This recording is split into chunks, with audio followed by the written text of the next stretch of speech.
Hello and welcome to the SFCA podcast. Our goal is to inspire travel. We want to expose you to what Miami and South Florida has to offer. From Key Biscayne to Coconut Grove, South Beach to Calle Ocho and everywhere in between. Miami is a vibrant city and offers a wide array of popular attractions and venues. Come join us. Hello everyone, this is Miguel Pena with the Southern Florida Concierge Association, and today we have the pleasure of having Ceci Velasco, Executive Director of Ocean Drive Association. Hi Ceci, how are you? I'm great.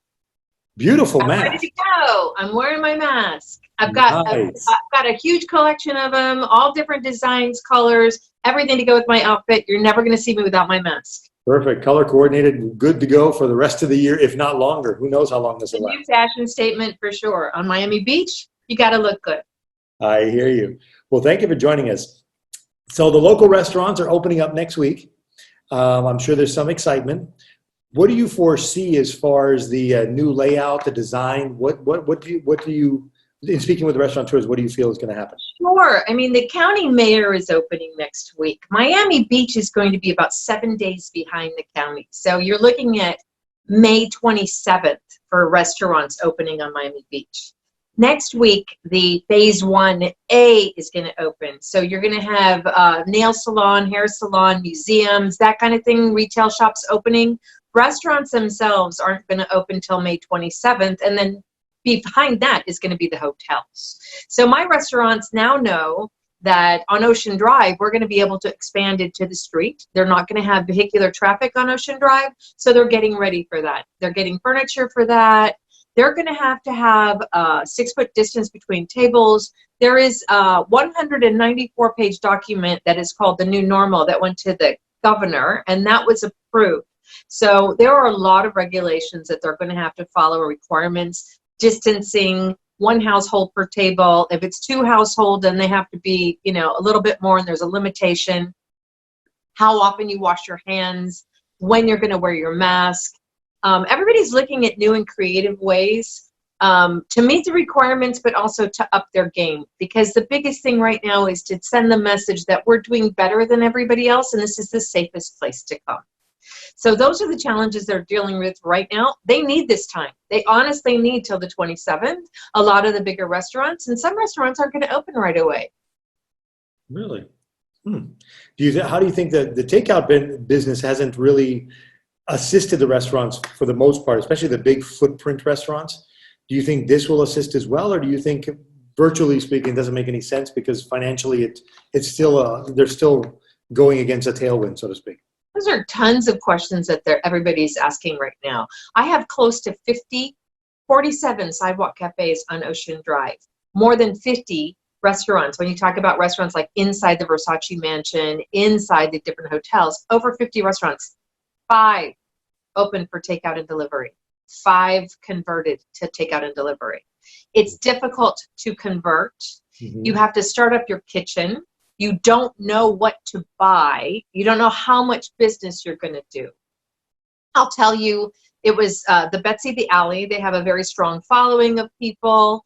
TGI Friday, they did it. That's a corporate name. They also did a butcher shop. So you could order raw meats. They have, a fish called Avalon, which is a local favorite. Only Thursday through Sunday, and it was only dinner.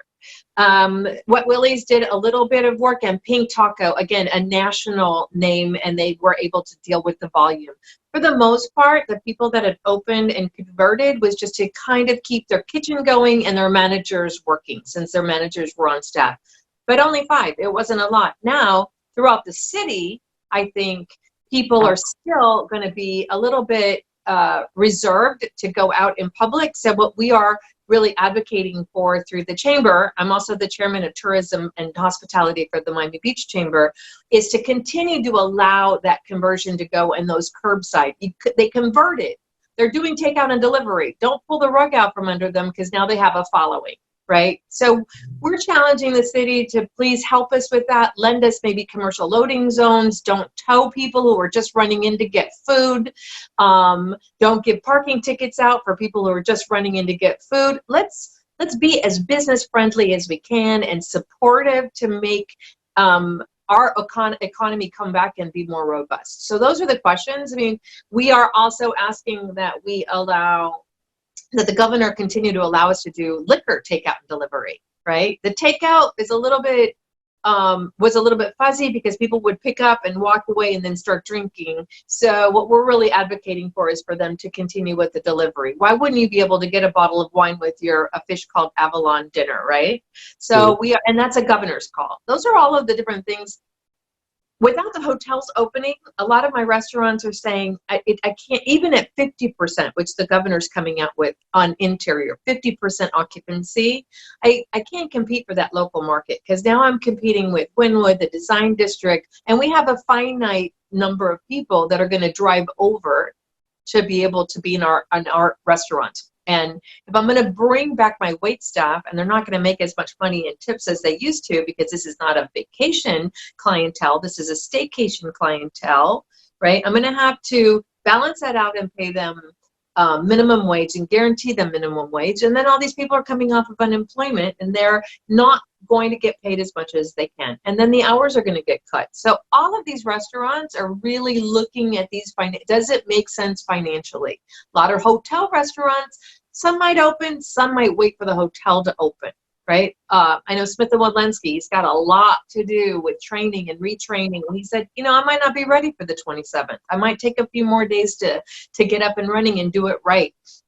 A lot of certifications. They're requiring you to have a hygiene monitor coordinator person. They're looking at requiring, heat thermometer, infrared thermometer takings for all staff as they come in. Sometimes that's a requirement, and maybe it's just this is the best way to handle it. So all of these different factors, it's a huge change. I think the mom and pops are going to open. I think the mom and pop restaurants are really going to open right away. They got a really small staff. They've got mouths to feed. They can handle their small staff. The bigger ones, you're right, they're going to really have to look at how the dynamics of how they're going to manage all of that, and is it worth it to them? Gotcha. And what do you foresee for the future? Do you think this is short-term, long-term? I know there was a conference call with the Convention and Visitors Bureau, and Scott Berman from KPMC mentioned that we're looking probably at about December, right around the time for Basel, for somewhat of a change. So we're going to continue with this somewhat new norm all the way up to then? I think it's a health issue. I think people are going to listen to the doctors. They're going to listen to, is there a therapy? Is there more opportunity for recovery? I don't think it's all hinging on the vaccine anymore, but I do think that are there medications? Is there more of a recovery? Those are the things I think that are going to turn the tides on this. I can't project when that's going to happen, and I think Art Basel is aspirational for our industry, right? We want to say we're still going to have Art Basel, and I think we are going to have Art Basel in one form or another, whether it's this way with the mask and the distancing. I think people want to go out and live again.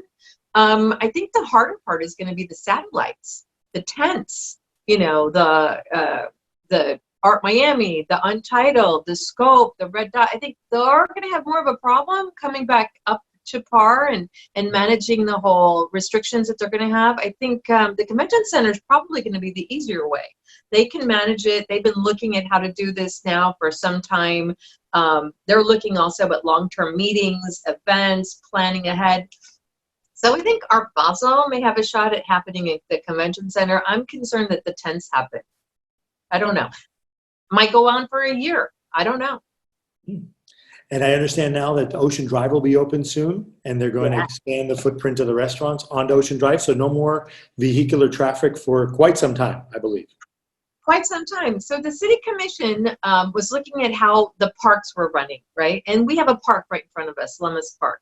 The beach is not going to be open, but our residents and the people in the neighborhoods and the surrounding areas really want to come out and ride their bikes. They want to walk. They want to come to beautiful Ocean Drive. Last weekend or the weekend before, it was so beautiful out that Ocean Drive was bumper to bumper. and there were only 5 restaurants open for takeout and delivery. So there's a lot of people that want to come out. It was bumper to bumper, and they just want to come out there. They want to enjoy themselves. So the city actually has closing Ocean Drive to vehicular traffic starting on Saturday morning. The restaurants are going to expand May 27th. There's no reason to open and shut and open and shut, so it's going to be closed to vehicular traffic. It gives people an opportunity to enjoy Lummis Park and Ocean Drive with social distancing, walking, riding their bicycles. It's going to be lovely. There's no real commerce going on. The hotels and the restaurants are closed. We do have some commercial places, though. I think, your Surf Style, a couple of boutiques places that I have on Ocean Drive, some of the sunglass places, they're going to be open because they can open on the 20th.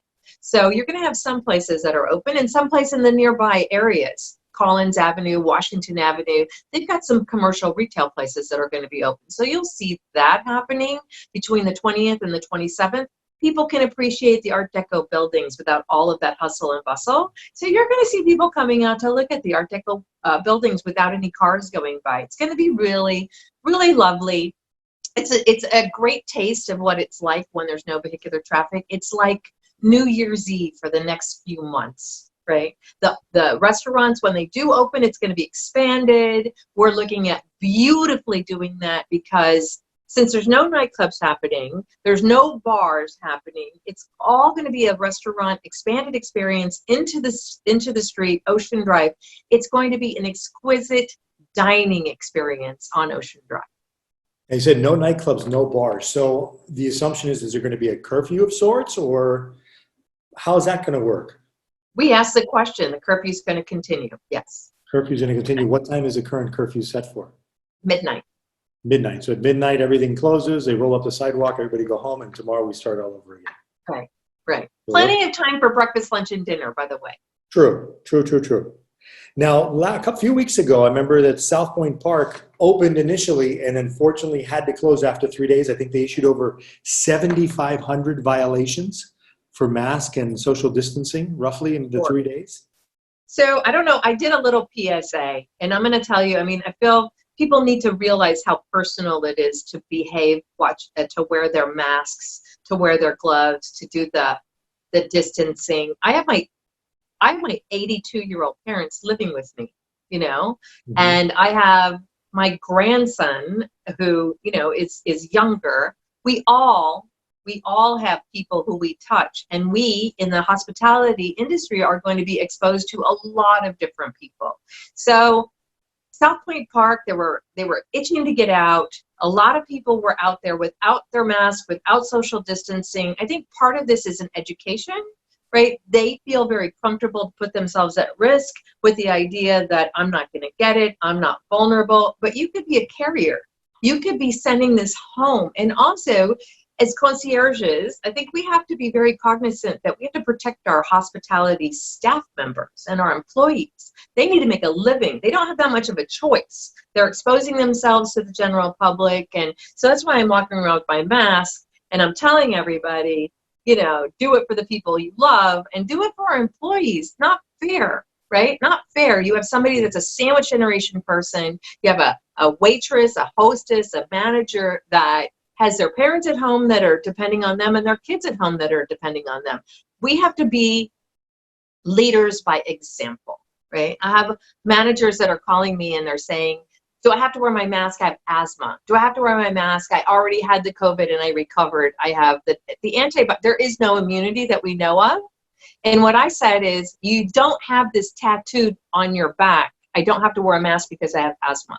I don't have to wear a mask because of this. So lead by example. If for some reason you don't have to wear a mask, do it anyway, right? The person looking at you is going to say, he's not wearing a mask. I don't want to wear a mask. Why do I have to do this, right? So I think it's, I started thinking about the days when we used to have, when we didn't used to have the seatbelt, right? And then we suddenly have to have the seatbelt, right? And it seemed like forever to get that education through, the dinger in the car. We had all these campaigns out, billboards, wear your seatbelt, wear your seatbelt. Now, today, you can't even think of not wearing your seatbelt. It's the first thing you do when you get in the car. So I liken it to that. We have to have public education campaigns, and we have to create a compassion and empathy in the general public to say, it's not for me, it's for everybody else, right? There's, and I think we can get there, but I think we as hospitality professionals can be helpful in teaching that to the public as we move along, and we instill, the proper protocols, and we put, just little signage out there saying, please be, be generous and be compassionate to your neighbor and wear your mask, that type of thing. I think that that's a call to action that I would like to see. I know you do the concierges, the hotels, the restaurants, even like the retail stores, any CVS, Walgreens, God knows there's one every other block, and they're the pharmacy people. I think that these are the kind of things that we can encourage, because the safer Miami Beach is, the safer you feel to come out to Ocean Drive, the more people that will be coming here. And again, we're going to be competing for the same local market. We're going to be competing for the same local market until the hotel's open. True. But we have the best location. We've got the beautiful beaches, the nightclubs, the restaurants. Who would want to be up north right now? I'm from the north, but I'd rather be down here than anywhere else.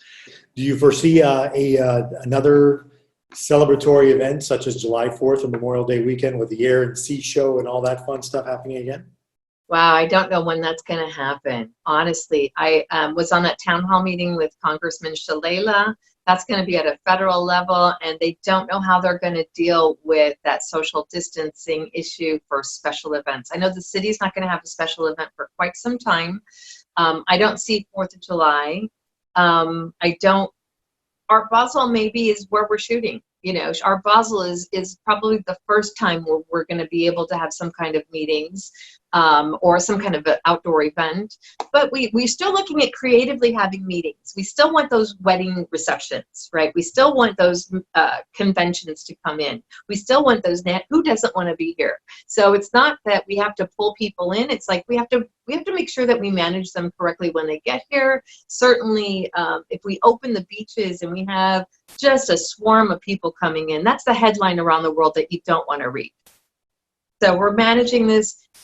It's a luxury area. It's a dynamic, beautiful area. Miami Beach is always going to be synonymous with fun and sun. Just have to make sure that it doesn't backfire and that we're the poster child of what not to do. Understood. Well, thank you very much, Ceci, for your time. You're a wealth of knowledge. You're an amazing ambassador for the city of Miami Beach, and I think it's best and most beautiful cheerleader. So thank you very much, and we hope to talk to you very soon again. I always love speaking with you. The concierges are really the ambassadors of this city. You guys are doing an amazing job, and I know that that's going to be the message, and it's going to come from them. Thank you. Thank you very much. Our goal is to inspire travel. We want to expose you to what Miami and South Florida has to offer. From Key Biscayne to Coconut Grove, South Beach to Calle Ocho, and everywhere in between. Miami's a vibrant city and offers a wide array of popular attractions and venues. Come join us.